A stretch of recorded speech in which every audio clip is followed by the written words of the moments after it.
Hey y'all, welcome back to Today in Music History for October 5th. And today we got us a bunch of old history, so hope you're ready. 52 years ago today, 1973, Elton John released his seventh album, Goodbye Yellow Brick Road. It's his best-selling album. Sold over 8 million copies in the US. It's got classics like Candle in the Wind, Benny and the Jets, and of course, the title track. It's another album that always shows up on that big old list of greatest albums ever. It was also inducted into the Grammy Hall of Fame, so yeah, there's that.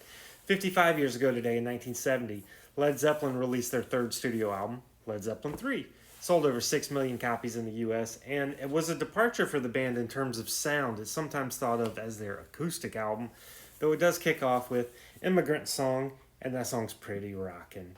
59 years ago today in 1966 that the Jimi Hendrix Experience officially formed. You had Jimmy, Noel Redding, Mitch Mitchell. They played their first show just a week later in France. That's pretty crazy. And 63 years ago today, the Beatles released their first single in the UK, Love Me Do. And of course, music was forever changed.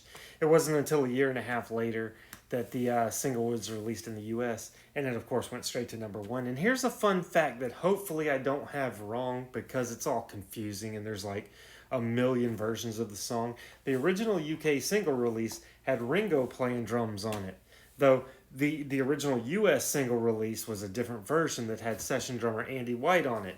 There's also a version with Pete Best floating around, so yeah, the 60s was crazy, man.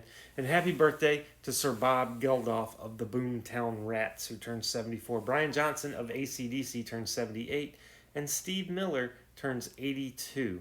Tune in tomorrow for another Today in Music History, and I hope you have a spiffy day.